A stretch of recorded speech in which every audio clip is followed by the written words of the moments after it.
Good afternoon, Mr. President. Good afternoon. Sir, may urgent appeal talaga from government employees to please remove Winston Garcia of GSIS. So, when do we expect this, sir? Actually, we're discussing with the ES. At the end of the day, yung search committee kami natira sa dulo doon. Pero we're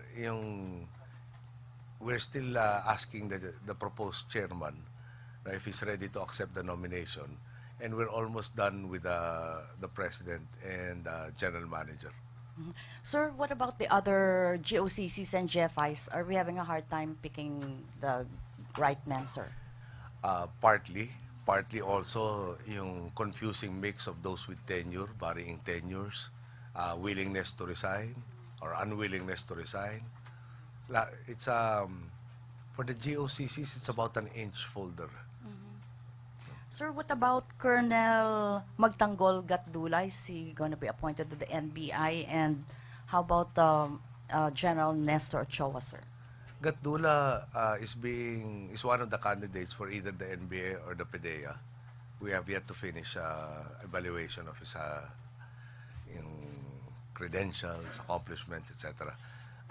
General Ochoa, Nestor Ochoa, will be an ambassador in, I believe, an Asian country. Tapos maski na hindi nyo tinanong, I think there is a law that states 51% should be coming from the career ranks. No? I understand out of all of the ambassadors, we only have 25 who are political appointees.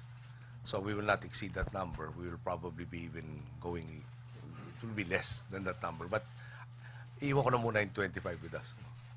Thank you, sir.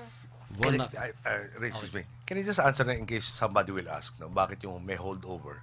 Yung holdover kasi maraming requirements yan. Amongst them, in our constitution, the ambassadors have to go through the CA. Congress has not opened, therefore we haven't submitted to them, no? Second, hindi lang naman i-nominate natin to the receiving country, they accept. And in the interim, before you going through the whole process, hindi naman pag nagbukas ang Kongreso, magko-constitute sila ng sarili nila about 2 weeks, at least. So, 2 weeks to go, more or less, before Congress opens, 2 weeks to constitute themselves, that's already 1 month. Then, syempre, the country that will receive them will tell us when they are ready to accept them. So, in the interim, tagalin natin ang ambassador natin doon, bibigay mo sa DCM, baka naman na hindi na serve yung purposes ng ating mga kababayan, lalo na yung na nagtatrabaho sa ibang bansa. So, we are going through the process. We're getting our candidates. We'll be nominating them to the CA at the appropriate time. And we just have to go through all of these procedures to be able to effect yung changes, if necessary, on our ambassadorial positions. Von Aquino, Channel 4. Good afternoon, Mr. President. Sir, clarification lang po if you would still appoint a press secretary or you would stick to the communications group. And kailan po natin maipaproclaim kung sino yung uupo sa communications group? I gave myself a deadline of this week to form that com group, to name the secretaries who will be part of that com group. As I told you before, no, yung press secretary is one of the divisions under the com group and handles primarily your needs, no? But this will also be the primary arm for the feedback mechanism and the information bureau. In short, it's really communications in its totality.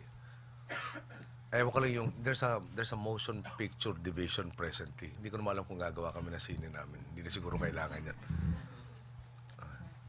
Myla Aguer, Inquirer.net.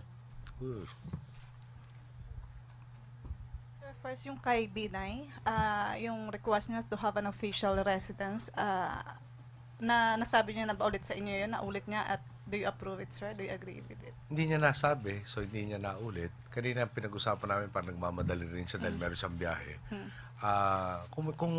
Kung yun ang request niya, I find myself in an awkward position to speak for him because he didn't tell me anything about it. No? But if he believes that there is such a need, no, I'll support that move. No, in fact, my position is the only thing that has come from his office, or the things that have come from him or his office, have been, I think, very parang nasa lugar. No? Tama naman yung mga hinihirit. Bakit hindi ko masuportahan? So there was no prior discussion on this kasi there was this report na before the inauguration, he talked to you about this. Office ang napag-usapan. I think he has offices in the PNB building, half of a floor. So hindi man sa kanila yung floor, no? One. So he was suggesting an alternative venue. We're checking kung pwede yun dahil para nailipat na yata yung venue niyang gusto to, hindi klaro kung nasa national government pa yung pag-aari nun, no? He was also talking about yung equipment, no, for that office.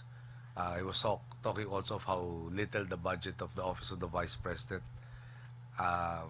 is, no, compared to what he had as a budget as mayor of Makati. So we're talking of the Coconut Palace. You agree that you support this? Para nasa likod kaya namin nag-uusap, yes. He suggested that. Pero there is a question of whether or not government still owns, no? Meaning the national government still owns the Coconut Palace. Yes. Yes. Follow-up question. Willard Cheng, ABS-CBN. Good afternoon, sir.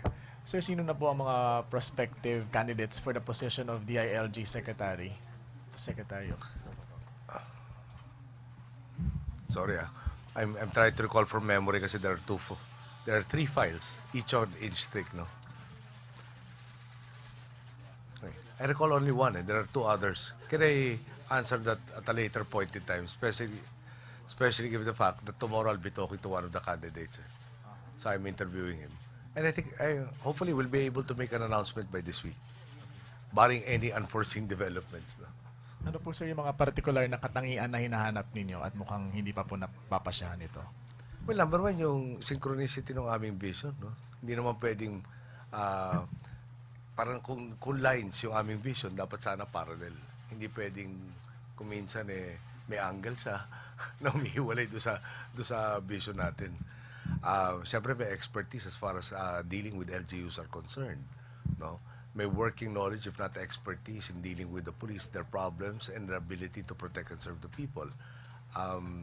And I guess all 3 candidates have, 3 plus or minuses.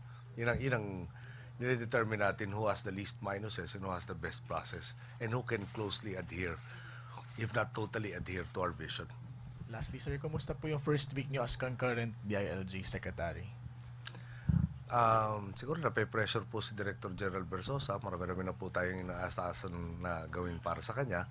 Amongst them yung sa Abra.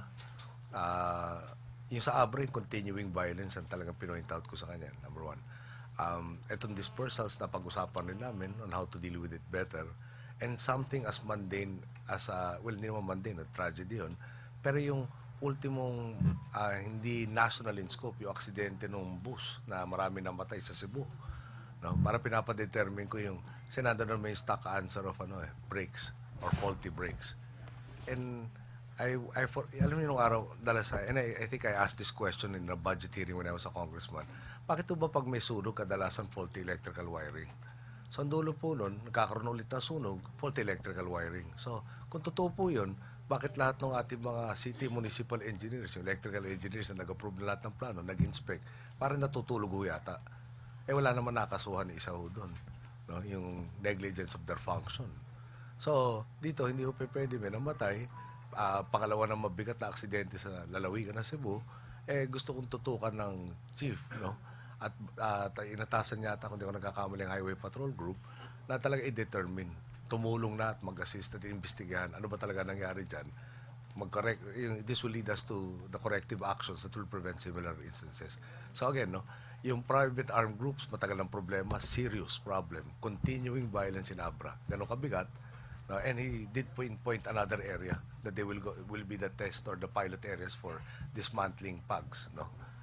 Tapos, up to yung maliit, no, na localized talaga, na tulad ng bus accident.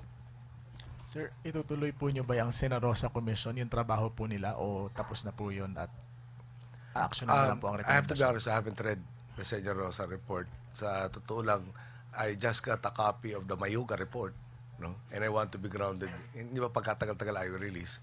Nung nakita ko, kanipis-nipis yung dumating sa akin, hindi ako klaro kung nandun na lahat ng annexes. Pero may bearing rin yun. Alam niyo, dami lang talagang ginawa within this first week, no? There are certain items that I've gotten initial reports that are not yet ready to give you the entire picture, and I don't want to mislead anybody.